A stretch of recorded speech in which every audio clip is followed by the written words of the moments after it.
one of the best vacations that you've ever been on? What made it so amazing? Did you sit on a beach, go to an amusement park, go hiking in the mountains, explore museums, or simply stay home?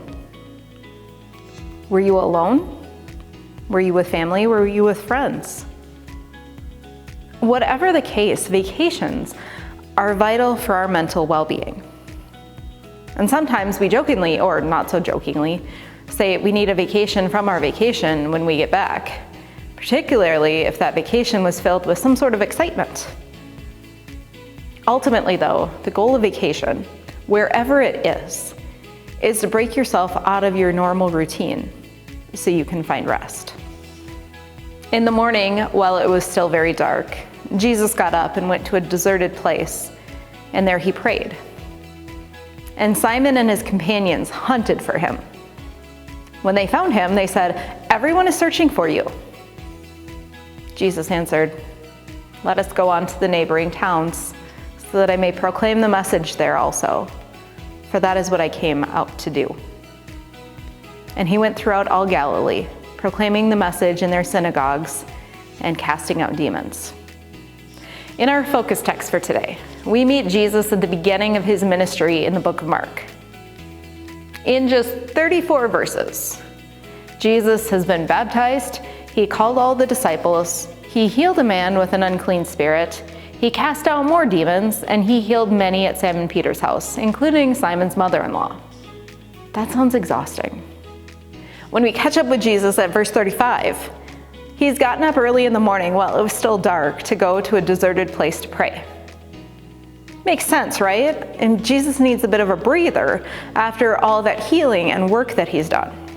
So here's a question. Are you an introvert or an extrovert? It's a much bigger thing than do you like being around people or not. One key understanding about introverts and extroverts is figuring out what charges you, what drains you. Yes, like a battery.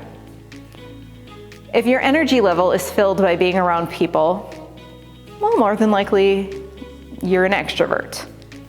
And if being around people makes you feel drained and you need some solitude or alone time to recharge, well, then more than likely you're an introvert. And of course, there's a wide variety of combinations of introvert and extrovert. Some, like me, are extroverted introverts, where we enjoy being around people and are energized by them, but we 100% need some alone or quiet time after to fully recharge. As with many things in life, being an introvert or an extrovert is on a spectrum, and it can change as we go through life. Ultimately, it's for you to figure out what brings you rest. For Jesus, we hear many times in the Gospels where he goes off to a quiet, secluded place to pray and rest. Not saying Jesus was an introvert, but it's clear that Jesus valued having that quiet time away from the noise of the world. But he didn't often get a lot of it. Even in our gospel text for today, it says that Simon and his companions hunted for him. And when they found him, they said, "Everyone is searching for you." Jesus, I feel you there. That feeling of trying to do something that fills your cup only to be interrupted because someone is looking for you. And not just looking, but hunting for you. Looking with intention, looking deliberately, determinedly. This happens pretty much every time Jesus goes somewhere alone to pray. Someone tries to find him. However, even with this happening, Jesus was intentional about finding that time and space to go and pray. Once he has that time, he gets up and goes back to what he was doing, what he was called to do. How do you carve out time for rest, even if it's for a short period of time? How intentional are you about setting boundaries for yourself, giving yourself time that you need to rest and refresh? Now, finding rest and actually doing the resting is a powerful spiritual practice. God calls for us. God commands us to honor the Sabbath day and keep it holy. Honor yourself and God by resting. When you allow yourself to rest, it's not just physical rest that you need, it's also mental, emotional, spiritual. What does that rest look like? For some, rest means literally sleeping, or sitting somewhere by yourself, not moving at all, or being curled up somewhere reading. For some, rest looks like going somewhere with lots of social interaction. Whatever the case, what is it that brings you rest? Sometimes we need to rest from things in life that are stressing us out. Right now for me, I need to rest from overconsumption of news.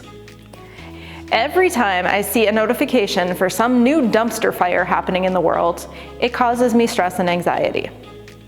My son actually took my phone out of my hand the other night and uninstalled a couple of apps because he said, "You need a break from them." And you know what? He was absolutely right. It is okay and good for us to acknowledge when we need to disconnect from things that are keeping us from fully loving God, fully loving our neighbors, and fully loving ourselves. When we need to walk away, like Jesus did, to just get a moment alone to pray. When we need to be around people to energize us.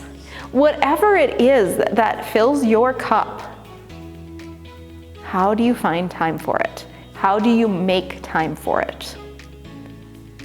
How do you make time for rest so that through rest, you can experience God? In Isaiah, the prophet writes, "Have you not known? Have you not heard? The Lord is the everlasting God, the creator of the ends of the earth. He does not faint or grow weary. His understanding is unsearchable. He gives power to the faint and strengthens the powerless. Even youths will faint and be weary, and the young will fall exhausted. But those who wait for the Lord shall renew their strength. They shall mount up with wings like eagles. They shall run and not be weary. They shall walk and not faint." There is power in finding rest in God. However it is you find rest. No matter who you are, you need rest. No matter how tough you think you are, you will grow faint and weary. No matter how resilient you think you are, you need spiritual rest. Jesus calls us to find rest so that we may be strengthened in body, mind, and spirit. It's not a nice thing to do. It's not a privileged thing to do. It's a must thing to do for all of us. As children of God and as people of this world, we are bombarded with so many things to do and conflicting messages on how to be every day. You know who you do not have to be? God. You are not the creator of the universe.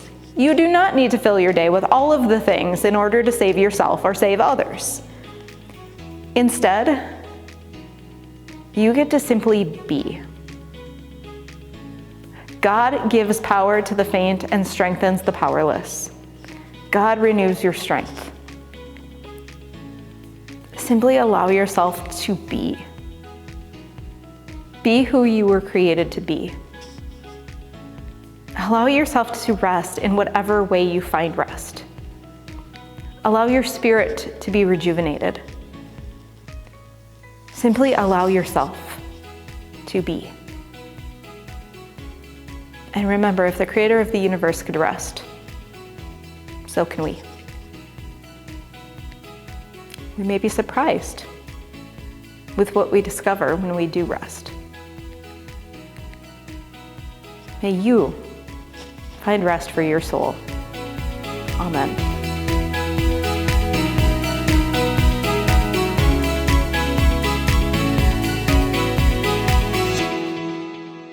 A couple of reflection questions for you to go deeper into the message this week. The first is, where do you get your energy? Is it from other people, solitude, or some combination? If you've never really thought about it before, think about it. And second, what is your go-to in order to find spiritual rest? If you don't have one, what could it be? And how willing are you to make time for it?